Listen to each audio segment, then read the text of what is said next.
السلام عليكم، ازيكم عاملين ايه؟ اتمنى يا رب تكونوا بخير وفي احسن حال. هننضف النهارده مع بعض غسالة الاطباق، وهوريكم روتيني في تنظيفها، ايه اهم الاجزاء اللي المفروض تتنضف فيها. ولو انتي مسافرة فترة وهتسيبي غسالة الاطباق المفروض تعملي ايه قبل ما تسيبيها. يعني هجاوبكم على معظم الاسئلة اللي جاتلي بخصوص غسالة الاطباق النهارده. تمام، بس حبيت الاول اروق على نفسي كده، وبعد كده بقى ابدا معاكم الروتين بتاعنا النهارده. بصوا، سيبكم من اي حاجة، اهم حاجة النفسية يا جماعة والله. نبدأ كده بالصلاة والسلام على سيدنا محمد صلى الله عليه وسلم. بصوا بقى، انا اتفرجت على فيديوهات كتير وقريت الكتالوج، وبصوا يعني دورت كتير. فانا مجمعه لكم كل الحاجات اللي انا شفتها واللي انا عرفتها عن تنظيف غسالة الاطباق. وكمان النهارده هعرفكم برضو ازاي انا بستخدم فينش علشان احصل منه على اعلى كفاءة ممكنة في التنظيف. تمام. بدأت معاكم افك الرشاشات زي ما انتم شايفين. في ناس ما بتفكش الرشاشات في التنظيف، بس لا، الرشاشات مهم انك تشيليها وتنضفيها. ممكن يقع فيها بواقي طعام، ممكن يعني تتسد لأي سبب. فبرضه لازم تغسليها كده، ولو لقيتيها مسدودة وانتي بتغسلي بسلاكة كده، او ب...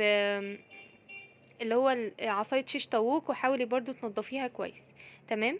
بشيل برضو الرف بالطريقة دي، ان انا بفك الكليبسات اللي في الجنب دي وارفعه. بصوا كان متبهدل، انا اتفاجئت اصلا بالمنظر ده. ردة بقى متجمعة وحاجات كتير كده. بس والرف اللي فوق برضو شيلته بنفس الطريقة. طبعا في ناس عندهم نفس النوع الغسالة بتاعتي وبيستغنوا عن الرف اللي فوق. بس انا بصراحة يعني انا كنت بدور على غسالة اصلا فيها 3 رفوف، فدي ميزة بالنسبة لي مش عايزة استغنى عنها. تمام. هستخدم ايه بقى في التنظيف؟ هستخدم صابون مواعين عادي جدا، هحط عليه كوباية خل، وهخففه على قد ما اقدر بمية. تمام. بس كده، مش هحط بقى ولا بيكربونات ولا حاجات تانية. ودي ليفة ناعمة او سفنجة ناعمة. هستخدمها في غسيل الغسالة، يعني مش هتجرحها ولا اي حاجة. اللي عنده النوع ده عارف ان هي ناعمة. تمام. او السفنجة الصفرا، بس هي بصراحة ما كانتش عندي. بدأت كده يعني اغسل الاجزاء بتاعة الغسالة والحتت برضو اللي انا مش عارفة طولها. كنت بجيب فرشة كده واحاول برضو اغسلها كويس معاكم. تمام. الحرف اللي تحت الباب ده بيتجمع فيه كمية ردة وأوساخ رهيبة، فحاولوا على قد ما تقدروا انكوا ايديكوا كده تيجي فيه وتغسلوه كويس. وبرضو الحتة اللي هي بتتحط فيها الفلتر دي بتكون مجمعة أوساخ وردة وحاجات، فبرضو حاولوا تغسلوها كويس. تمام. زي ما انتوا شايفين كده معايا، اي حاجة ايدي طولها بروح غسلها على طول. وطبعا انا في الاخر هستخدم الفينش. فبرضه هينضف معايا اكتر وهيشيل معايا رواسب اكتر. انا حاولت على قد ما اقدر اجيب اللي ايدي طايلاه. وطبعا الاجزاء الداخليه بقى بتاعه الغساله والحاجات دي ايدي مش بتطولها، فبخليها على فينش. تمام. بدأت كده اشطف الباب. وزي ما انتوا عارفين ان المية اللي بتتجمع دي ما بتتصرفش، يعني واحنا فاصلين الكهرباء وكده. المية دي بتفضل متجمعة فما بتصرفش. فبرضو حاولوا ما ترشوش مية كتير على قد ما تقدروا. والمية اللي بتتجمع في الأرضية دي حاولوا تجيبوا أي طبق، أي حاجة كده أو كوباية مثلا، وشيلوا المية دي ونشفوا مكانها كويس. تمام. البخاخة اللي معايا ديت فيها مية بخل. هنضف الأجزاء الخارجية اللي هي الجسم بتاع الغسالة من بره بمية بخل فقط، ما عدا طبعا الوش من قدام، وهقول لكم ليه دلوقتي. الفوطة اللي انا بمسح بيها دي فوطة مايكرو فايبر، اللي هي بتبقى ناعمة قوي، فبرضه علشان ما تجرحش معايا الغسالة. بصوا بقى، الحتت اللي قريبة من البورد بتاعة الغسالة يا اما برش رشة خفيفة قوي، يا اما برش على الفوطة اللي معايا واروح مسحة بيها، علشان ما يجيش مية، مش عايزة يجي مية يعني على البوردة بتاعتها وكده. تمام. زي ما انتوا شايفين. والمية بخل بتشيل معايا البقع وبتشيل معايا الحاجات دي بسهولة جدا. ما عدا بقى الباب ده ليه انا عملته بسفنج كده وصابون. هقول لكم دلوقتي، انا شفت هاك كده على الانستجرام ان انا بمسح البادي بتاع الغسالة من بره كده بزيت جونسون، فبيفضل لامع. فالمهم لما انا عملت كده الزيت زي ما تقولوا كده جير زرنخ، فما كانش عايز ينضف معايا غير لما استخدمت الصابون. تمام. خلصت كده ونشفت مكان الفلتر، والرفوف بقى بتاعه الغساله بدات امسك واحد واحد. انا مش هغسل الرف كله، انا يا دوبك بس بغسل الاماكن اللي انا شايفه فيها رده او شايفه فيها رواسب وكده. بصوا بقى انا ليه بغسل هنا بفرشه، لان انا عارفه ان بتاع ده السفنجه اللي انا بستخدمها هتغسل السطح من بره، انما اللي هي الحتت اللي هي مفتوحه وكده مش هعرف اغسلها كويس بالسفنجه، فبغسلها بالفرشه. هي اسنانها ناعمه وكل حاجه، فرشه اللي انتوا شايفينها دي، وبرده بتوصل لاماكن انا مش هعرف اوصلها بالسفنجه. تمام، اهو شايفين مليانه رواسب ومليانه حاجات. فلما بغسلها كده بالفرشه بتطلع معايا بكل سهوله. هبدا دلوقتي اجاوبكم على معظم من الاسئله اللي سالتوهاني بخصوص غساله الاطباق. امتى الغساله بتحتاج تنظيف كده عميق؟ زي ما انتوا شايفين انا بعمل التنظيفه دي كل 3 شهور، 3 شهور بان انا بستخدم فينش. انما العادي بتاعي ان انا بنضفها وبغسل الرشاشات وبغسل الفلاتر. الفلتر ممكن اشيك عليه مثلا بعد غسلتين 3. بالنسبة للرشاشات بقى مثلا بشيك عليها كل اسبوع. برضو الحروف اللي هي شفتوها في الغسالة دي بتاعت الارفف، برضو بشيك عليها على طول كل اسبوع مثلا ولا حاجة. انما التنظيفة العميقة دي بتبقى معايا كل 3 شهور. وبرضو انا بحافظ على الغسالة بان انا بشطف المواعين كويس قبل ما احطها في الغسالة. يعني بحاول على قد ما اقدر ان المواعين تكون نظيفة ما فيهاش بواقي طعام. بصوا شفتوا الفلتر دوت كان فيه صدى، طلع معايا بكل سهولة بالفرشة، نضفته كويس وطلع ورجع جديد تاني. وبرضو الفلتر التاني ده اهو. انا حاولت اصور لكم الخطوات خطوة بخطوة.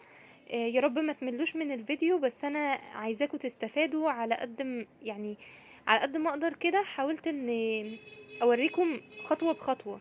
والله انا عايزه اقول لكم ان انا اتفرجت على فيديوهات كتير عربي واجنبي، وشفت قريت الكتالوج واتعلمت كتير. يعني حاول انا الحاجه لما بحب اعمل عليها فيديو ولا حاجه بحب اجمع لكم كل المعلومات، بحيث ان ايه، انا عارفه لما بنيجي ندور على حاجه على النت مش بنستكفي في فيديو واحد بس. لا انا كنت عايزاكم فعلا اللي هو هتشوفوا الفيديو دوت هتعرفوا كل حاجه. يعني حاولوا انتوا برضو بتغسلوا غسالة الاطباق يكون الفيديو ده شغال جنبكم تشوفوا الخطوات اللي انا بعملها كويس. تمام. بصوا بقى الحته اللي لما بتفتحوا الباب من تحت دي هتلاقوها مجمعه مثلا تراب، هتلاقوها مجمعه مثلا ميه، وانتوا بتغسلوا حاولوا تمسحوها كويس كده بمنديل ولا اي فوطه عندكم ناشفه. وبرضو الجزء اللي جوه ده مسحته. رجعت كده الفلاتر. الفلتر اللي ورا ده بيرجع بالضغط، تدوسوا عليه كده من النص هيرجع معاكم، ما تقلقوش مش هيتكسر خالص. وبرضو اهو رجعت الرف اللي فوق، وهوريكم دلوقتي برضو ازاي بركب الرشاش اللي فوق. طبعا لو وصلتي معايا لحد هنا من الفيديو اتمنى تدوسي لايك وتشتركي في قناتي لو اول مره تشوفيها، وسيبيلي كومنت كده انك مشتركه جديده في قناتي علشان ادخل ارحب بيكي. بصوا بقى شايفين بضغط على السهم ده لفوق وبروح لفه زي ما انتوا شايفين كده. طبعا انا بصور بايد والايد التانية بلف بيها فاعذروني يعني بتفلت مني وكده، بس حاولي تفضلي ضغطه لفوق وانتي بتلفي. تمام اهو ثبتها كويس وخلاص بكل سهولة. يعني حاولوا برضو انكم تعملوا الخطوة دي، انكم تفكوا الرشاشات وتغسلوها، بجد هتفرق معاكم جدا.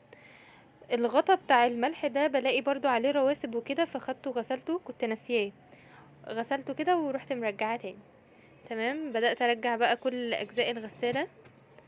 الرف اللي فوق ده زي ما قلت لكم ان انا مهم بالنسبه لي، يعني انا كنت مختاره الغساله 3 رفوف. فدي حاجه يعني ميزه كانت عندي، ميزه يعني كنت محتاجاها في الغساله. بدأت بقى اشغلها على دورة شطف علشان لو في صابون انا سايباه يعني ايدي ما وصلتلوش مثلا وانا بشطف وكده يتشطف معايا. وده لان فينش المفروض نحطه ما يكونش معاه اي صابون خالص. بصوا بقى هنستخدمه ازاي. ما بنلفش الغطا، ممنوع ان احنا نلف الغطا، احنا بنشيل بس اللزقة اللي فوق دي. تمام هنحطه في الرف اللي تحت ونثبته على قد ما نقدر ان هو ما يتحركش والغسالة شغالة والرشاشات شغالة. تمام. حطيته في الرف اللي تحت في النص وثبته كويس، وهنشغل الغسالة على اعلى درجة حرارة. بالنسبة لي اعلى درجة حرارة في الغسالة بتاعتي يا اما الستيم يا اما بتاعت السانيتايزنج اللي هي التعقيم.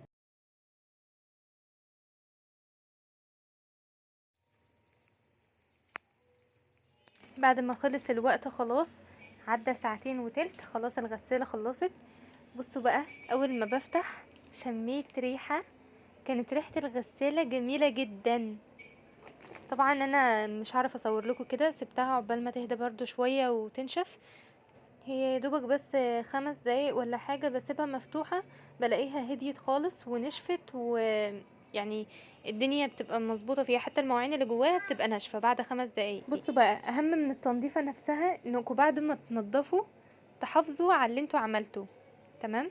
ده كده عدى خلاص 5 دقايق والغسالة نشفت. وهوريكم دلوقتي عبوة الفينش فاضية خالص. تمام. حاولوا بعد ما تخلصوا التنظيفة دي تحافظوا على اللي انتوا عملتوه، انكم تغسلوا الفلاتر على طول بعد ما الغسالة تخلص. يعني انكم تحطوا المواعين نظيفة جوه الغسالة، مش نظيفة بمعنى نظيفة ان هي ما يكونش فيها بواقي طعام. تمام. برضو لو انتي هتسافري وتسيبي غسالة الاطباق، هقولك بقى تعملي ايه. بعد ما تخلصي كل الخطوات اللي احنا عملناها دي، تروحي فاتحه العلبه دي بتاعه الملح. تمام. هتفتحي العلبه بتاعه الملح دي وتمسحي الميه اللي جواها كويس، تنشفيها خالص وتحاولي تطلعي منها الملح على قد ما تقدري. وبرضو هتشيلي الفلتر اللي تحت وتنشفيه برضو الميه كويس. هتنشفي الغساله كلها كويس جدا على قد ما تقدري. وفي الاخر هتسيبي الباب موارب زي ما هوريكي. تمام. وهتقفلي حنفية المية وتفصلي عنها الكهرباء. بس كده، مش محتاجة تعملي اي حاجة تاني. بس التنظيفة دي مهمة علشان ما تعملكيش ريحة ولا اي حاجة تضايقك لما ترجعي من السفر. وكمان بخار المية لو اتحبس جواها بيبوظ البوردة وبيحرقها. شايفين بقى الغسالة قد ايه لمعت وبقت نظيفة؟ روحوا يلا دلوقتي نضفوا الغسالة بالخطوات اللي انا قلتلكوا عليها دي. تنظيف المواعين، كل حاجة هتفرق معاكم 180 درجة. حرفيا الغسالة رجعت جديدة ما شاء الله.